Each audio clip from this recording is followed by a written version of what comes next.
mga kagagaling lamang ng buse. Ano yung buse? Oy, pinipilit maging millennial. Cebu kasi. Sino dito mga galing Cebu? Kasi umattend ng Sinulog Festival.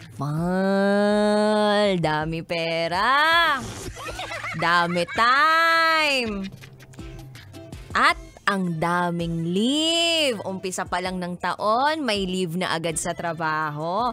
Alam nyo, kapag meron akong kaopisina o kilala na kaibigan na talaga nga namang grabe kong mag-leave. Alam mo, minsan naisip ko, ay itong taong to, ang daming pera. Kapag ganon, ang kasamahan mo sa trabaho, kaibigan mo, yung tipong leave ng leave, ang tawag doon, ka-believe-believe mo. Charot! Widarot! Corny ko ba doon? Tawa ka muna. Pero may mga iba, hindi naman gustong sumama sa Sinulog Festival. Yung iba gusto sa Aklan. Oo, sa Kalibo, Aklan. At eto nga po ang Ati-Atihan Festival. Yung iba rin naman, gusto naman sa Pagadian City. At eto po yung tinatawag na Pasalamat Festival. Yung iba naman walang budget, gusto lang magstay dito sa Manila. Kaya ang inaatenan ay yung Feast of the Black Nazarene. At yung iba naman sa Legazpi City, hello po sa lahat ng mga taga Bicol dyan.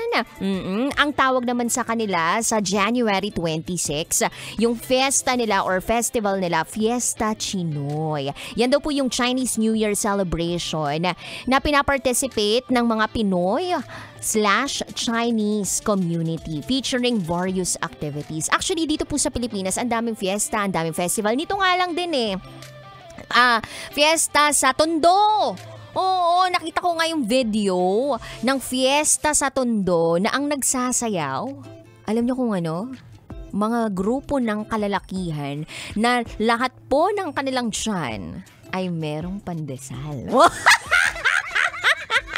Only in the Philippines. Biruin ninyo, fiesta. Tapos imbis na ang handaan, nasa bahay-bahayan, nasa kakalsadahan pala kasi ang daming pandesal. Malamang sa malamang, hindi lang ang mga kababaihan ang nahihi sa kanilang salawal, kundi ang mga kapederasyon. Kahit umabsent ka pa ng Lunes, okay lang kasi busog na busog ka, diba? Tingin ka lang sa katawan, wag lang sa mukha. Charot! Anyway, Kabisha, I hope you are okay right now. I hope you feel good. And I hope basic na basic lang ang iyong pakiramdam this Monday. Kapiling ang babaeng naniniwalang hindi man ako palaging may pera. At least palagi naman akong maganda. This is me, the one and the only DJ Rocky Tera.